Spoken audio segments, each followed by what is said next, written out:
풀이 눕는다. 바람보다도 더 빨리 눕는다. 바람보다도 더 빨리 울고 바람보다도 먼저 일어난다. 김수영의 풀이라는 시인데요. 정상적으로 중고등학교를 나오셨다면 혹은 다니고 있으시다면 누구나 알고 있는 시죠? 물론 오늘 이 시를 다룰 건 아니고요. 시보다 김수영이라는 사람이 살아온 삶에 대해서 조명해보고자 합니다. 김수영을 한 단어로 설명해야 한다면 어떤 단어가 좋을까요? 힌트를 드리자면 김수영을 수식하는 말로는 4.19의 시인, 저항시인, 민중시인과 같은 것들이 있는데요. 이것들을 모두 관통할 수 있는 단어입니다. 조금 어렵죠? 저는 자유라는 단어가 김수영을 가장 잘 포착한다고 생각하는데요. 누구보다 자유에 대해 민감했고 시작은 머리로 하는 것이 아니고 온몸으로 밀고 나가는 것이다 라고 말했을 정도로 시 쓰는 행위 자체를 자유라고 생각했던 시인이었으니까요. 실제로 김수영과 순수 참여 논쟁을 벌였던 이어령도 김수영에게 있어서 시는 자유요 그 자체라고 말한 것을 보면 김수영과 자유는 뗄래야 뗄 수 없는 그런 관계가 아닌가 싶습니다. 그런데 이토록 김수영이 자유에 민감해하고 목이 터져라 자유를 외쳤던 이유가 뭘까요? 오늘은 김수영이 겪은 참혹했던 6.25의 경험을 통해 그가 왜 자유의 시인이 되었는지 알아보도록 하겠습니다.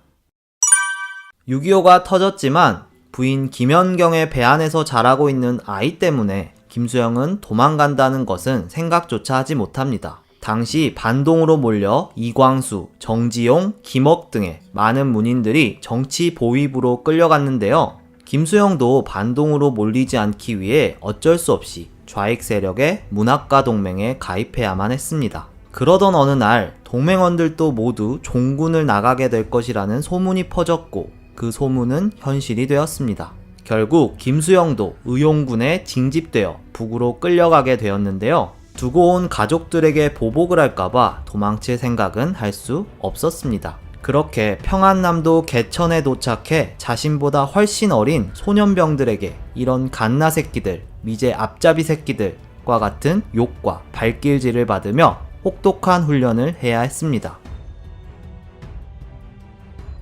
평안남도 순천에 있던 김수영은 유엔군의 공격으로 전열이 무너진 틈을 타 탈영을 감행합니다. 민가로 내려가 헌 바지와 저고리를 얻어 입고 군복과 총을 산기슭에 묻은 후에 전력을 다해 남쪽으로 내달렸습니다. 그러다 북한군에게 발각되어 총살 직전까지 가지만 자신은 유엔군을 피해 도망가는 인민군이라고 거짓말을 합니다.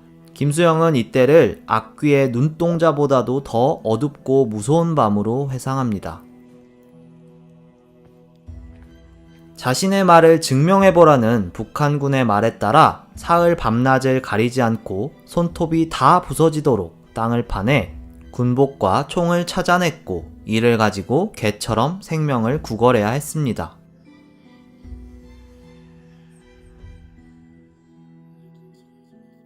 겨우 살아난 김수영은 어찌어찌 또 탈출극을 벌여 서울 충무로까지 내려왔는데요. 집 코앞에서 경찰에게 잡혀 파출소로 끌려가고 맙니다. 아무리 자신은 강제징용을 당해 어쩔 수 없이 끌려간 것이라고 항변해도 경찰들은 이 빨갱이 새끼라며 쇠의자로 마구 두들겨 팼습니다. 피투성이가 되어 숨도 제대로 못 쉴 정도가 되고 나서야 겨우 김수영은 유치장으로 던져졌습니다. 김수영은 곧 거제도 포로 수용소로 옮겨지게 되는데요. 이곳에서는 친공과 반공 포로들이 밤마다 서로의 막사 철조망을 부수고 습격했으며 하루에 15명의 포로들이 인민재판의 형식으로 처형되었습니다. 김수영은 이곳에서 매일 아침 토막난 시체가 변기에 버려져 있는 걸 봐야만 했고 그 앞에서 식사를 해야 했습니다. 어제까지 같이 이야기하던 포로가 토막이 되어 자신의 앞에 놓여져 있는 것을 보면서 김수영은 늘 죽음을 생각하며 살았다고 합니다. 이처럼 김수영에게 6.25라는 경험은 인간의 자유가 어디까지 억압될 수 있는지를 가르쳐 주었습니다. 탈영 중 발각돼 인민군에게 짐승처럼 목숨을 구걸해야만 했던 경험. 자칫하면 자신도 앞에 널브러져 있는 시체 토막이 될 수 있다는 공포스런 포로 수용소에서의 경험. 목을 졸려본 사람만이 공기의 소중함을 아는 것처럼 이 두 경험을 통해 김수영은 자유의 소중함을 온몸으로 깨닫게 됩니다. 철저하게 자유를 부정당했던 경험들은 아이러니하게도 김수영을 자유의 시인으로 만들어 주었던 것입니다. 덕분에 누구보다 자유에 대해 민감하게 느낄 수 있는 사람이 되었기 때문이죠. 가스 중독으로 죽을 뻔했던 사람은 아주 조금만 가스가 새어나와도 이를 금세 알아차리는 법입니다. 김수영은 6.25에서의 경험 덕분에 마치 예전에 가스에 중독된 사람처럼 스멀스멀 새어나오는 억압적 분위기를 민감하게 알아차릴 수 있게 된 것입니다.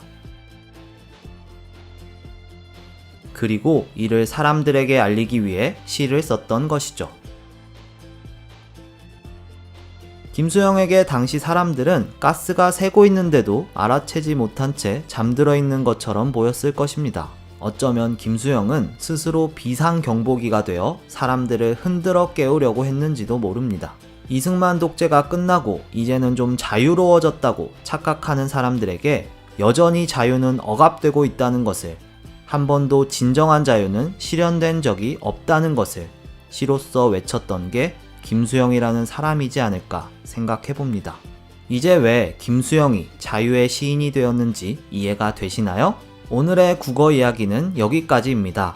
오늘의 영상은 최아림 시인의 김수영 평전, 강신주의 김수영을 위하여를 참고해서 만들었습니다.